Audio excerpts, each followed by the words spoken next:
And thank you for joining us. Now, that has just reminded me to start off with a few bits of housekeeping tonight. We ask that you all keep your microphones muted while we're in the meeting, just so that we can get through the presentation stages. Use the chat function on Zoom. You'll see a box at the bottom of the screen called chat. Click in there and you can ask questions throughout, but we will save them till the end. And there is an option to raise your hand in the reactions section of Zoom. And again, just use that. Or when we get to the Q&A section, just wave your hand in person. You're welcome to have your cameras on or off. Us presenting, we're all on at the moment, and I can see some of you there, so thank you, but there is no pressure, and we will be recording this meeting. So if you don't want to be seen, then turn your camera off, but if you're happy to be seen, then stay with us. As I mentioned already, my name's Elaine Snow. I'm from the Dorset Coast Forum. We are a partnership team where we offer projects all along the coastline, consultations. So we help with engagement and consultations all along the Dorset coast and here in BCP. We've run projects for 30 years now, and we try to include the community in all sorts of projects that are going on. I am actually based in BCP as well. I like to think this is a little bit more my areas of expertise. I've been doing projects in Studland, Swanage, Portland over my time with the Dorset Coast Forum. The aim of today's meeting is to tell you all a little bit more about this BCP Cliff Management Guide. Sorry, that's become a tongue twister for me now. This is a project run by South West Flood and Coastal on behalf of BCP Council, and they've asked us to run the engagement as an independent and neutral body for them. So we are involved as an independent to gather everyone's views. We hope to tell you about the project itself. Nikki, if you can move on for me. And we will be giving you some more information about the cliffs across the BCP area. So I'll be speaking a bit to start with, and then I will pass across to Alan Frampton from South West Flood and Coastal, who is going to be far more knowledgeable than me about all things the BCP cliffs and cliffs in general, to be honest. So what's going to happen is I'm going to do a bit of an intro. We've got a few polls for you guys to participate in, and to do that, they will appear on your screen, and you can choose your answer from them, and you may need to manually close them to get them to disappear from your screen again, but they just give us a bit of insight from those who have attended today, and it helps us to make these online meetings better, and also to help engage in different ways with people through our projects. DCF has lots of experience in this, but we're always looking for feedback. So if there's anything you find that you think we could do better, please let us know. We're going to have the presentations first. And as I mentioned, we would like it if you could possibly keep your questions till the end. Let us run through the presentations, and then we're going to have a Q&A session where you can ask anything you want. If you have a question during and you want to get it somewhere, put it in the chat box and we will ask it on your behalf. And my colleagues are manning the chat box. So if we move on slide for me, Nikki. My first poll, and then I will introduce everyone else that's in the room. How did you hear about this event today? Was it through local media or press? Did you see it on social media? Did you get an email newsletter? Find us on a website? Have you been to one of our face-to-face events? Another, or all of the above, which would be brilliant if you've heard about us. There's many, many ways. I can see some votes coming in. Oh, a real mix there. Brilliant.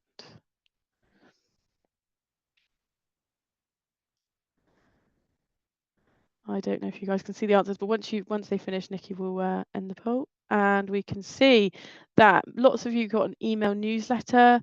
A couple of you have been to our face-to-face events, which is great. One of you found it on social media, and there's an other. If you were the other and you're happy to pop it in the chat box, let us know where you found us, because it'd be interesting to know. Brilliant. Let's move on to the next one. And the second poll is, what is your level of understanding of the BCP Cliff Management Guide project so far? Now, answer honestly, because it doesn't matter what your level of knowledge is at this point. Hopefully this meeting will make you a little bit more informed and help you to participate in this project. So we've got some results coming in. Thanks everyone for taking part. Brilliant, we're nearly there, I think.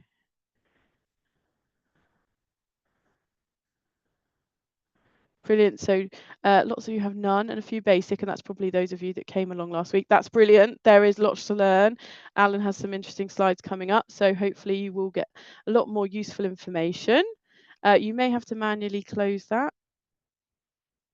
Brilliant. 75% of you have no knowledge already, so lots to be seen here. I'll just give you an introduction. So obviously I've introduced myself, Elaine Snow. Also in the room from Dorset Coast Forum is Nikki, who I have referred to a couple of times. She's the moving mouse that you might see on the screen and does all the technical side of things for me. So if I get a bit stuck, I might have to call her in. And then we work for Dorset Coast Forum.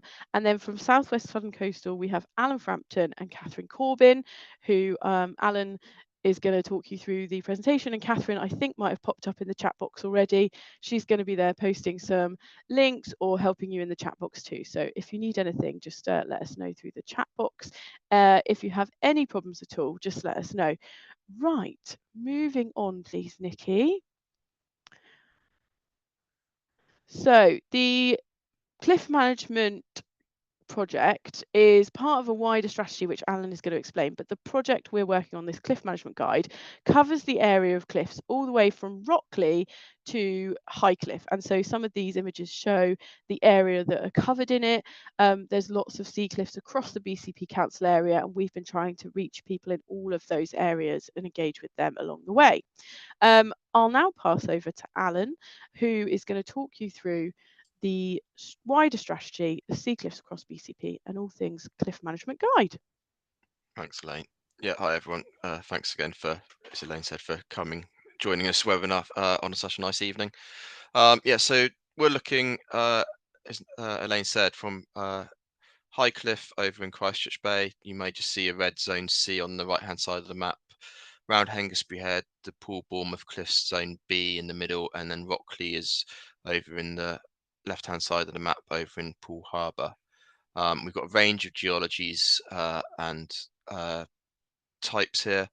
There's about 15.5 miles in total when you start to go up some of the chines that extend back from the seafront, and about 1.4 miles of those cliffs are actually in private ownership as well. So it's not all BCP Council's responsibility to manage all of the cliffs along here. There is a degree of private landowner responsibility as well.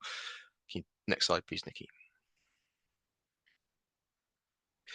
So we've got a range of geology, but along the majority of particularly the Poole Bay frontage, Poole Bournemouth cliffs, they're a mixture of sandstones and clay layers, and so the clay layers provide a key challenge for us in managing the cliff. So water will percolate through the porous sandstones and then get trapped essentially at the clay interfaces, and it's that building up of water within the cliffs that then bursts out and causes slides, in a simple way of describing it. And that's a key challenge we face in managing the cliff failures along the coast.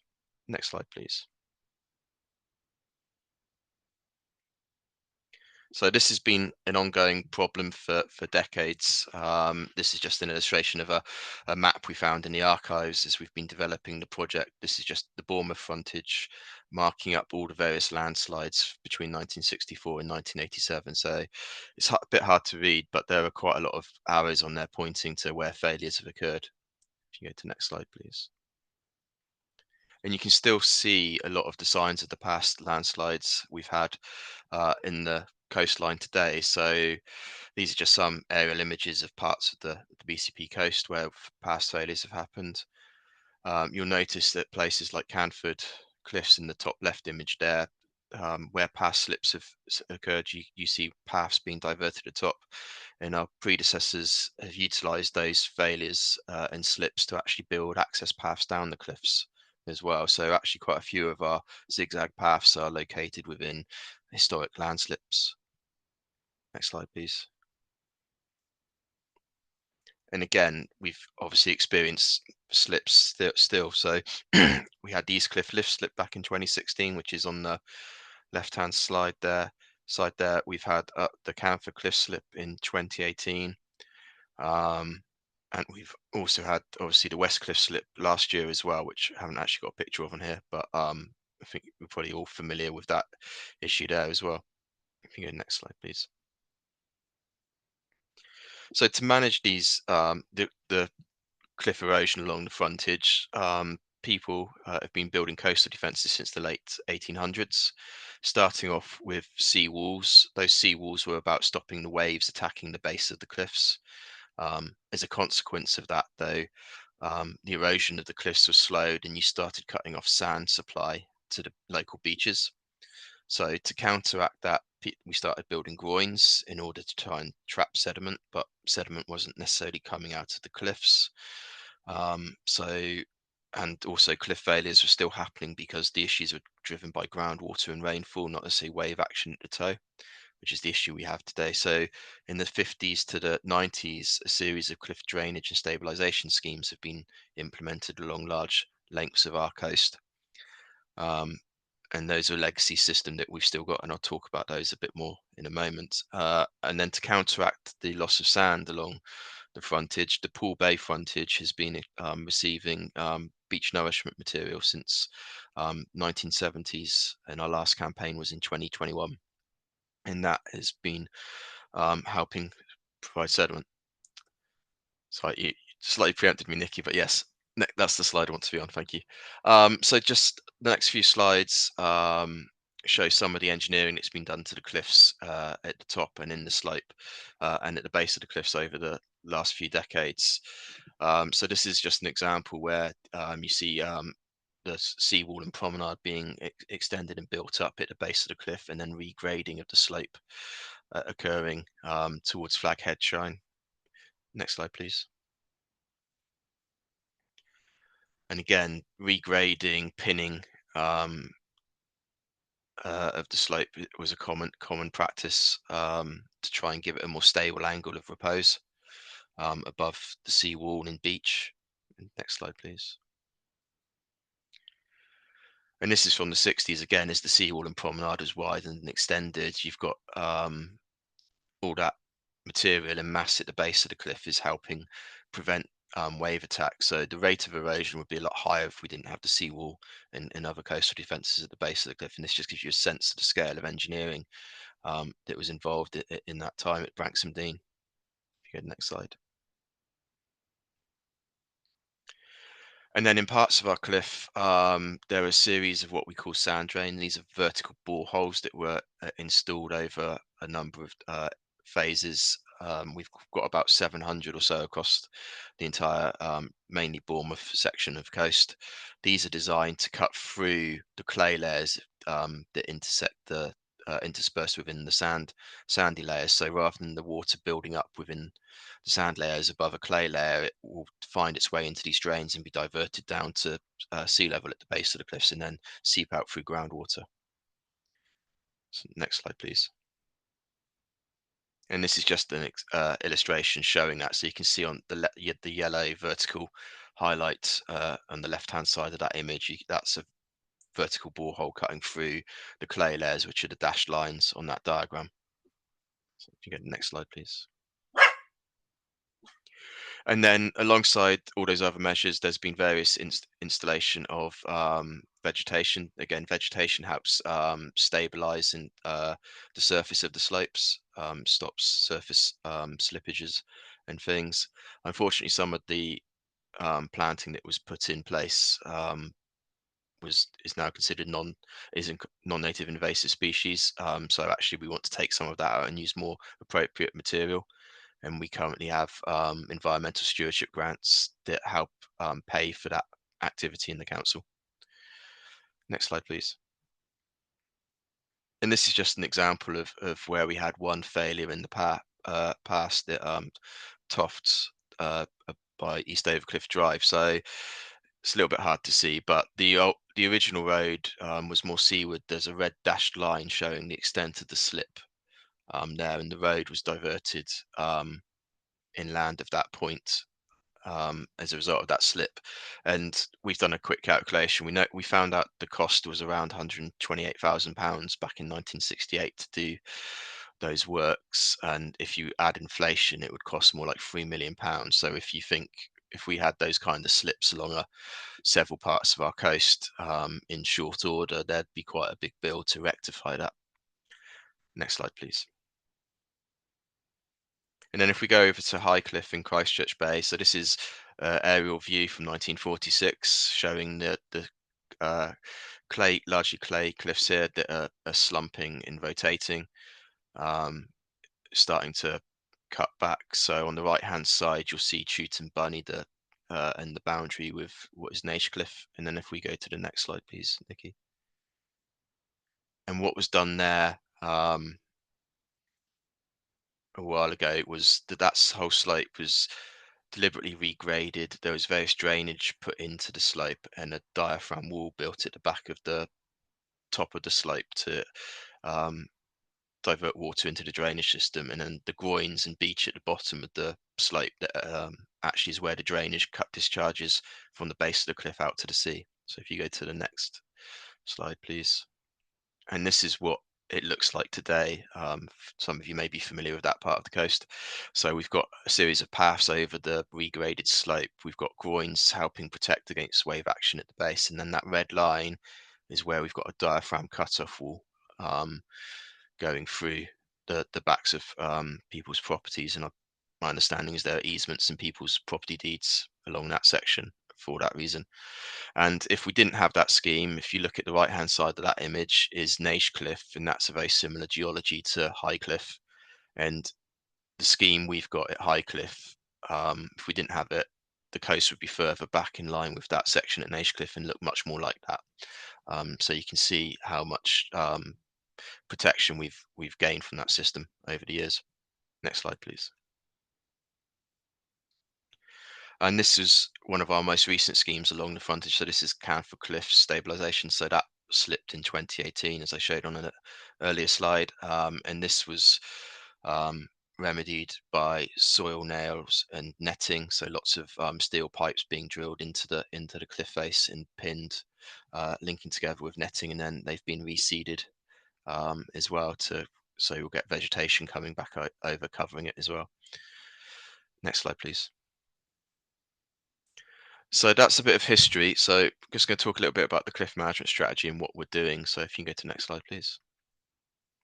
So why are we doing it? Well, as I've hopefully shown, there's been a lot of historic investment in slope stabilization and drainage across the BCP coast.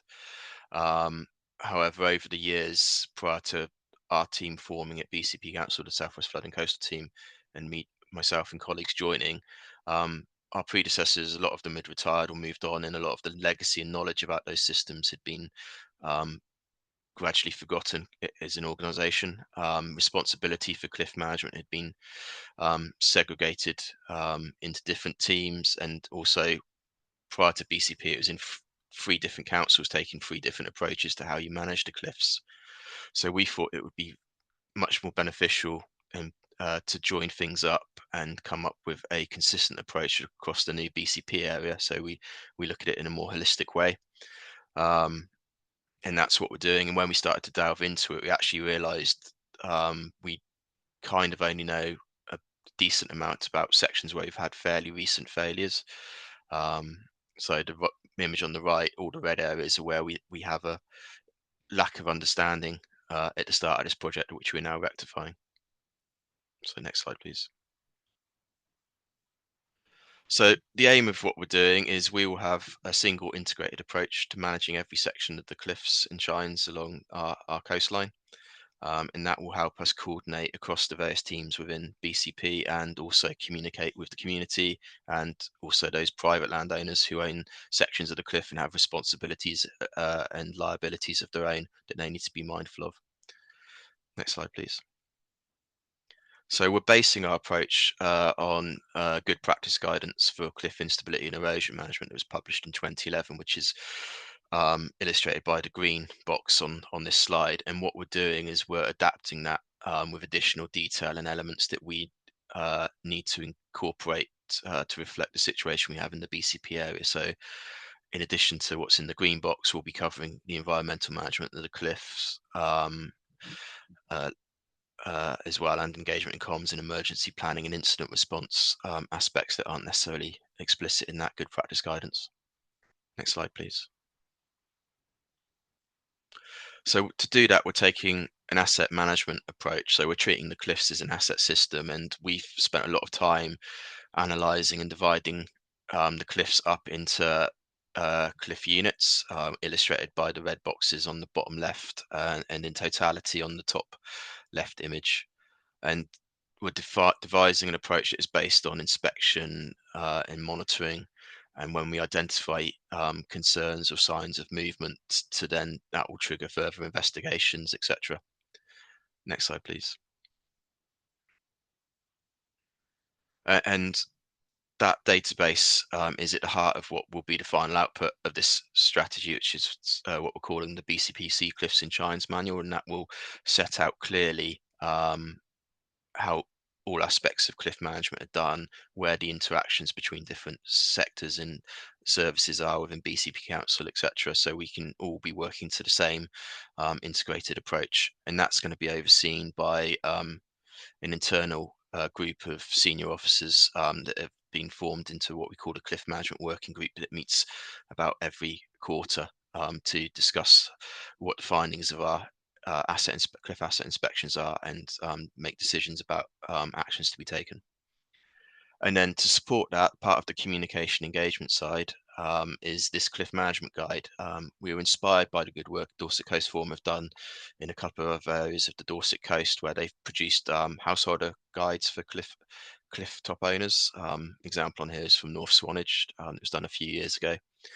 And we wanted to engage with the community and understand what questions and concerns they may have about how the cliffs are managed, what they may wish to do, etc. So we can try and produce a resource that answers the questions people actually have, which is what this is about today and what we're seeking feedback on at the moment. Next slide, please. Yeah, and that's my final one. You're on mute, Elaine. Whoops, sorry everyone. Thank you to Alan, and I know there's a lot of information that we've run through fairly swiftly for you. We now want to give the chance for some questions from you. So if there is something that you want to cover again or have any kind of deeper knowledge on, then now's your chance to ask. And also about what's being created here. When we've been meeting people over the last couple of weeks in person, we found that some questions have come up time and time again about what is this manual, and obviously that's what we're trying to find out at the moment. So we're trying to ask the community what they would like to know about the cliffs, what should be included in the manual, and what might be the most useful information, whether you own property, have a beach hut, spend time at the cliffs, have a business at the cliffs. That's who we're trying to talk to find out what the knowledge base is currently and what there is to find out. Things that have come up already, often people are wondering who decides how an area of the coastline is managed, and where those decisions are made, whether there's any kind of authority in the local authority like BCP Council, but actually that's like something that comes from higher above. So if you have any question about shoreline management plans, Alan knows a lot about them. If you want to know about the role of Southwest Flood and Coastal and things that they do ask a bit more. And also something else that's come up is who does what across BCP, the various different departments. Now I can see a question has come in the chat box. Emma Preston, if you want to speak in person, Emma, by all means, come online and show and talk to us in person, but I can ask the question on your behalf. It's what is the plan moving forward at the West Cliff? Alan, Catherine, that's a question for you guys. If I don't know which one of you wants to take that. Yeah, so we've currently got consultants doing some detailed investigations of exactly what's happened at Westcliff, so we can come up with a remediation plan that we can then put forward to seek funding for to implement. So that's still work in progress. There's some very detailed work needed in ground investigations, etc., to really understand what's happened there. But there is work ongoing on that front. There is a web page which will give updates as and when they come forward. So I'll drop that into the chat so you can have that as a reference. Emma said, we've been told it's safe and our hut is safe to use, but very apprehensive, and understandably so. Catherine will share the link for you. And I think information comes out as quick as it can, isn't there, on that, Catherine? Yeah, so the information which has come from the seafront team would have been approved. As Alan said, there's been a lot of monitoring going on, and the reason why they were closed was to enable us to do the monitoring so that we could ensure the safety of everybody. That monitoring is now in place, as Alan said, so the some of the huts are now able to be opened up again, but there is ongoing monitoring as well in those areas. Great. And there's also another question from Emma about the overgrowth behind the huts, which might be also linked to a wider question about vegetation on the cliffs, and how it gets out of control, and will it be cleared?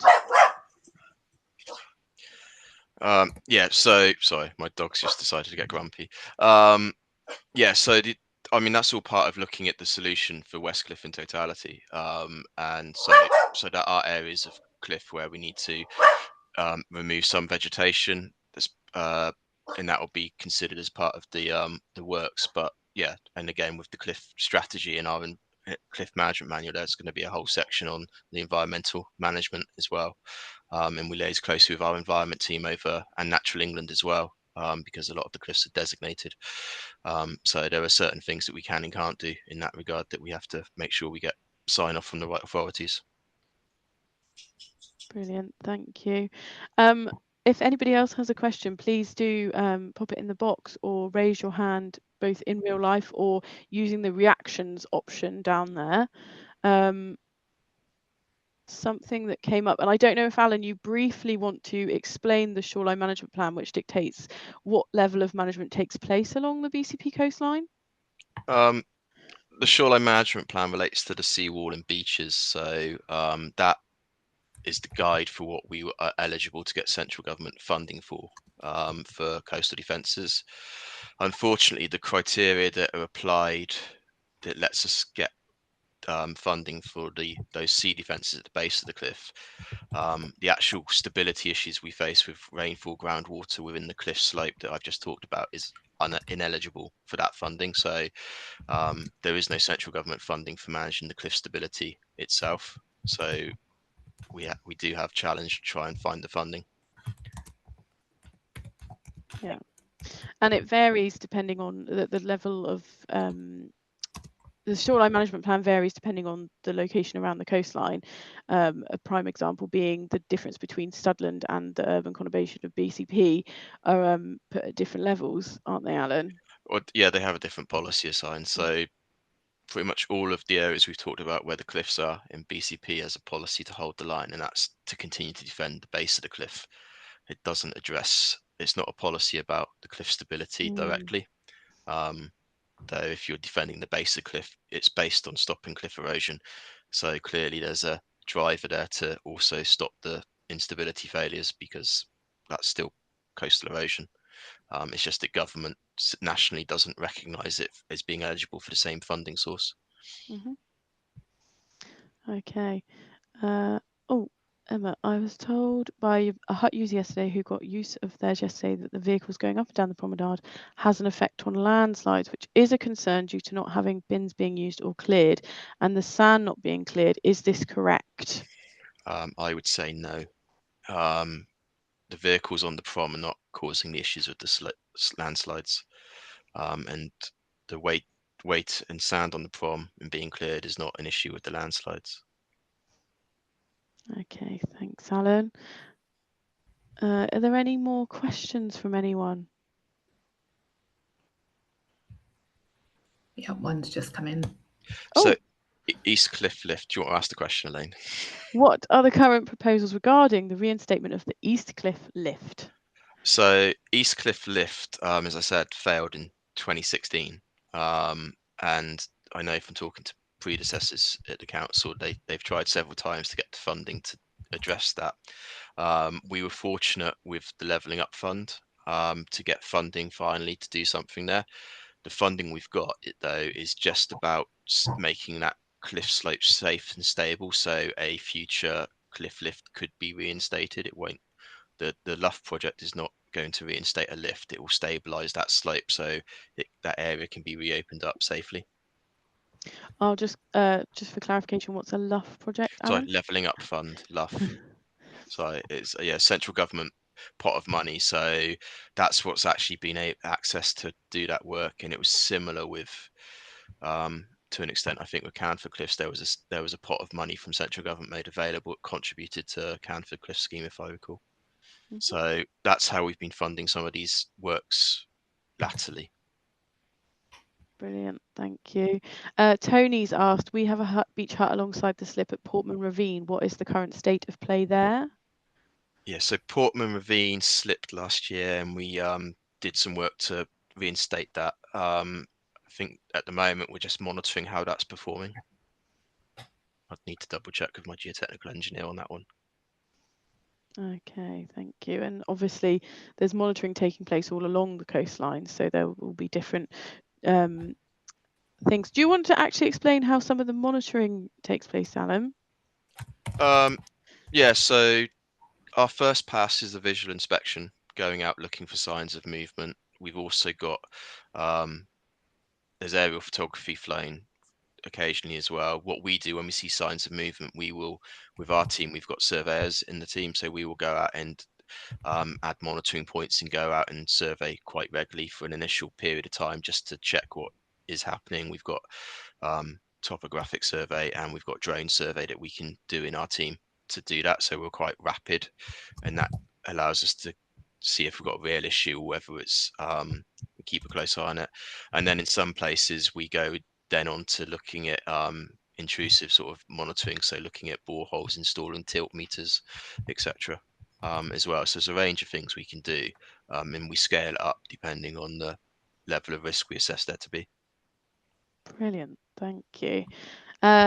Emma's asked, where do the remaining funds come from? I don't know.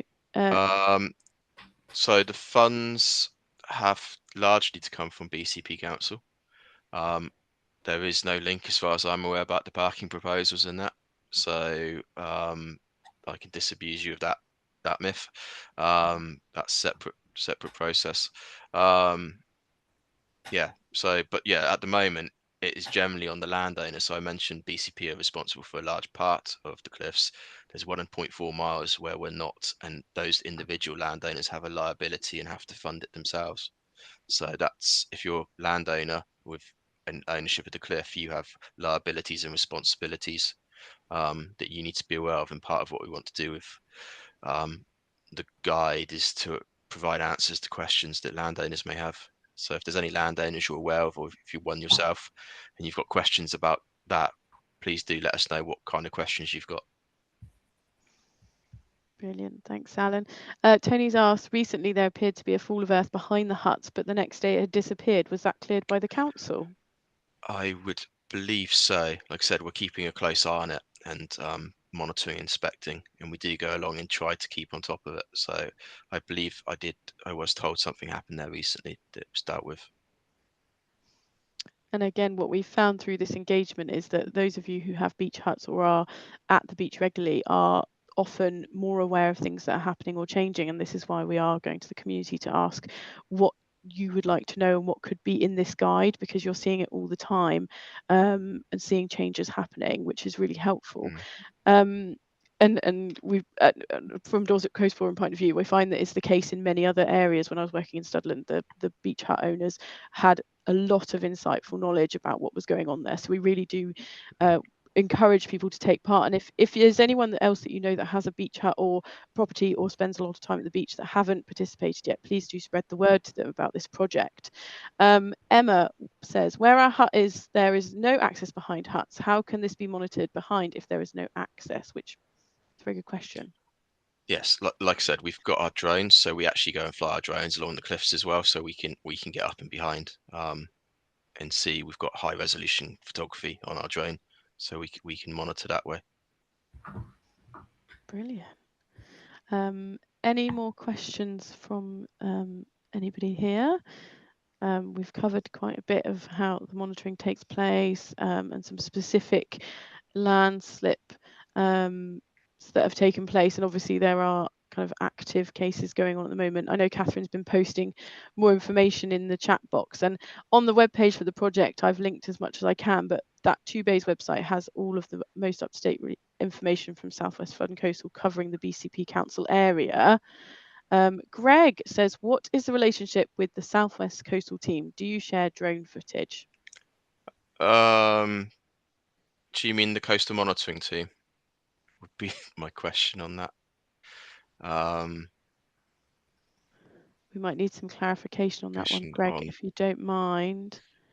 Oh, Southwest Flooding. Oh, yes. So we work for Southwest Flooding Coastal. We are the service within BCP Council, which deals with all flooding and coastal risk management issues. So, but we work in a shared service with East Devon District Council. Hence, we have the Southwest Flooding Coastal name, because it's a little bit odd going down to East Devon and having somebody stood there from Bournemouth telling them how to do stuff. So we've adopted that branding.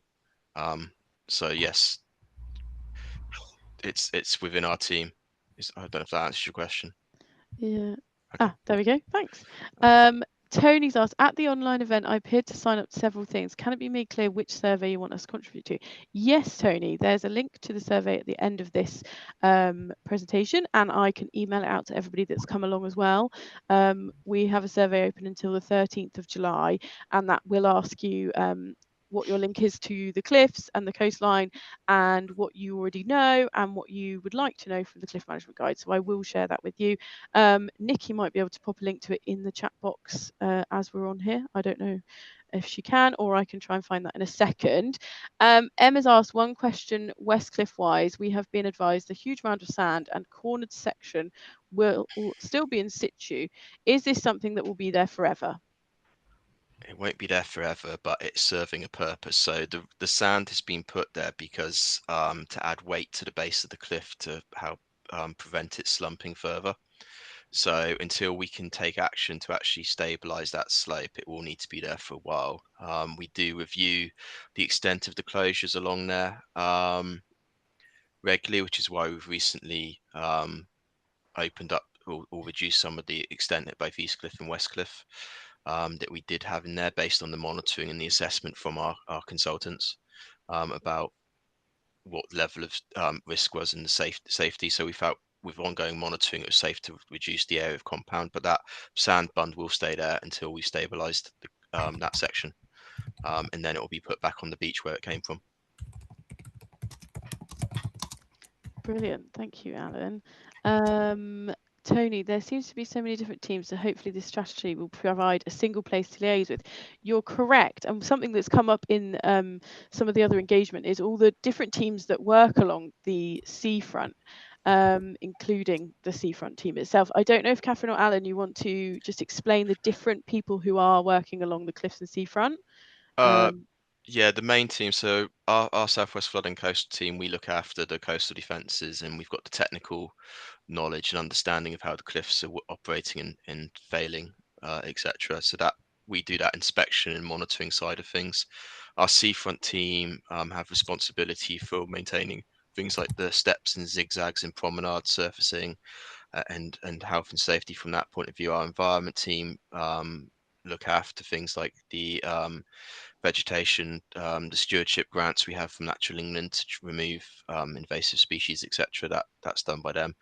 Those are probably the three main sort of teams doing active work. But then internally, we've got legal, estates, planning. Planning policy is a big issue and factor in here as well. We need to make sure any development happening in the cliff doesn't add increased loading or is diverting water into the cliff top. So that's a planning policy activity. So I know that the local plan is being restarted, but in the version that had been put forward, we had worked with the planners to provide clear guidance on that aspect as well, joining up that side. And then I mentioned our cliff management working group. We've got representatives from all those teams meeting quarterly to discuss the latest findings of the cliff inspections that we do. So we regularly review what we think are the priority areas and the highest risks, and then deciding on actions we need to take collectively. So everyone's coordinating much more closely than perhaps they were. Yeah, brilliant. Oh, Emma, are there plans to have goats in more places to help with vegetation on the cliffs? I was secretly waiting for a goat question on this one. We get asked a lot about goats. I've not that I'm aware of, but I don't get involved with the goats. I leave that to our environmental colleagues. I haven't heard that there are plans to move. I understand the goats get moved around different pens periodically, but I don't know that there are any plans at the moment to have more goats. I've not heard that. No. And if anybody's got any questions about goats, on the link which I've put in above to Cliff Management webpage on twobays.net, there is a great video that Tom Bennett, one of our rangers, has done about the goats. So you can have a look at that, and it probably will answer all your questions. Brilliant. Thank you. Tony, complicated. If we as hut owners noticed anything, who would we contact first? And this is one of the things that will be included in the guide, Tony, because it is a complicated situation. Alan, Catherine? We'd probably say our coastal inbox, wouldn't we, Catherine, for the time being? Well, I think if it's related to beach hut owners, then it should go to the seafront team in the first instance. If they can't help you, they'll pass it on to us. But we do have a coastal inbox. I'll pop the email in the chat.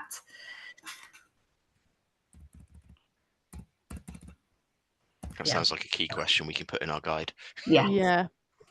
I think that's something that has come up and will come up, and we understand it is a complicated situation. There's a lot of people working down on that seafront, so yeah, making that very clear is important.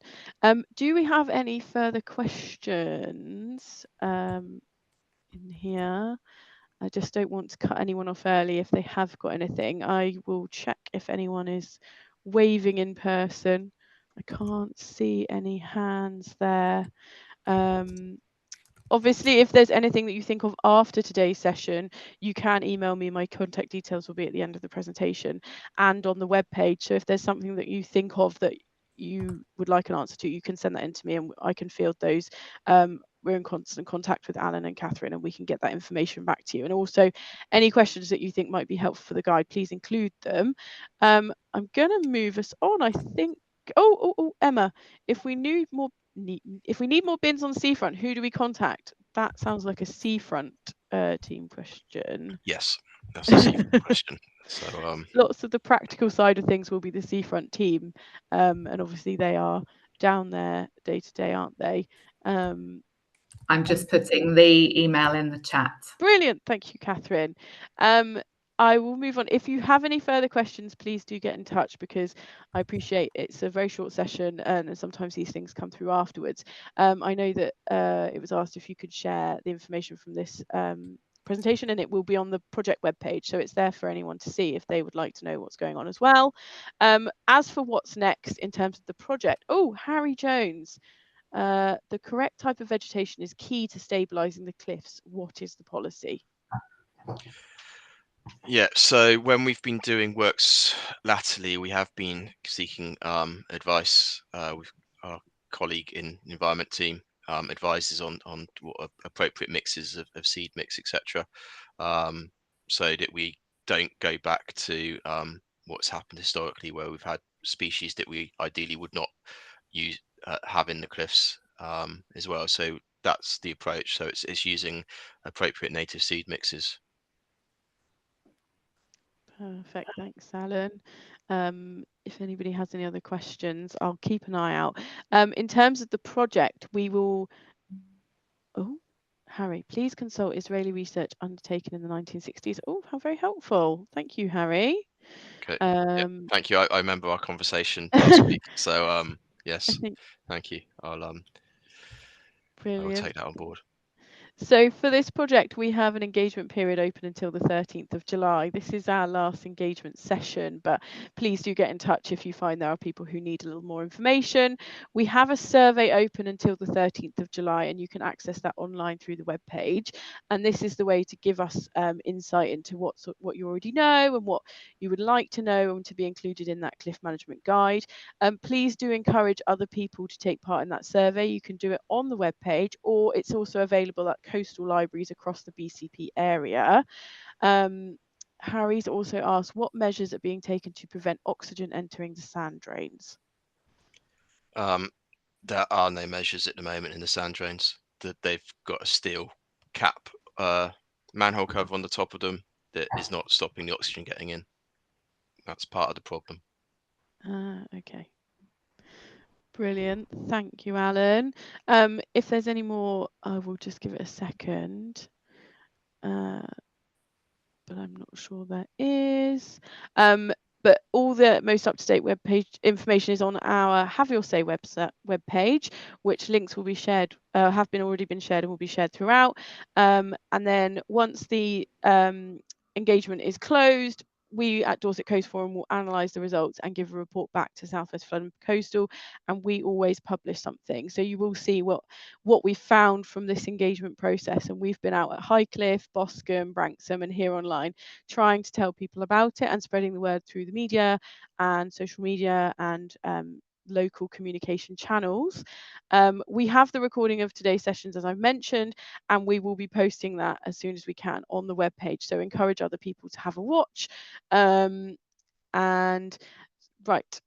we have lots of other projects across the Dorset and BCP area. So if you want to have a look at what else we're doing, that's on our Dorset Coast Have Your Say webpage. Nikki, on the next slide, please. We have our third poll just to find out what our level of understanding of the BCP Cliff Management Guide project is now that you've attended this session. So we've got some results coming in.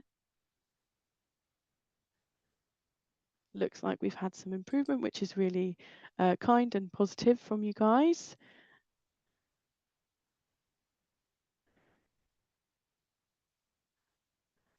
Brilliant. I think we're nearly there. So looks like everybody's somewhat gone up. The 3 of you have basic understanding, 5 of you have good understanding, and 1 of you has very good understanding, which is really helpful. It helps us to know that these online meetings are useful and insightful. And our 4th poll of today, thank you for taking part, everybody. I appreciate there's a lot of polls.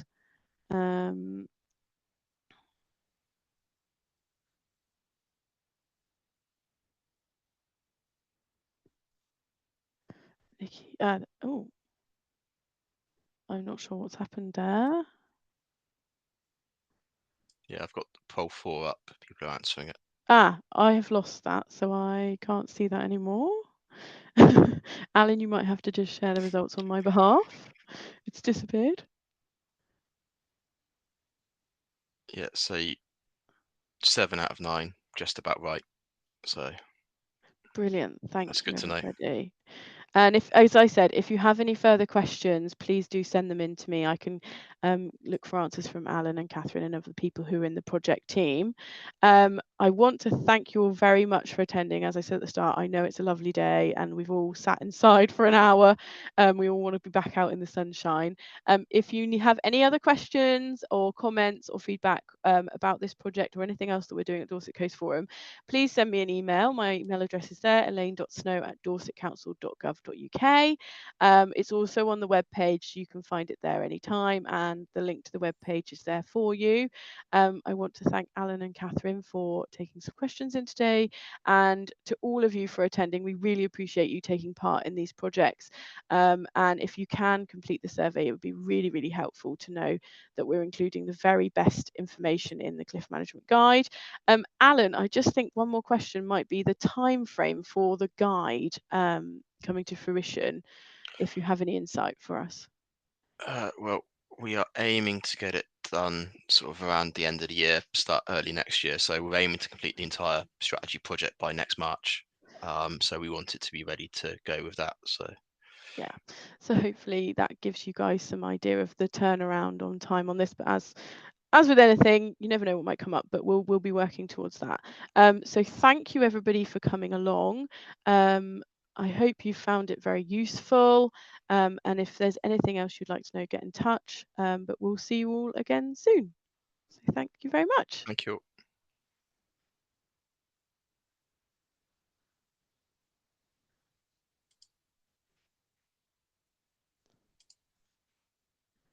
Thank you. Thanks, Greg. Thanks, Louise.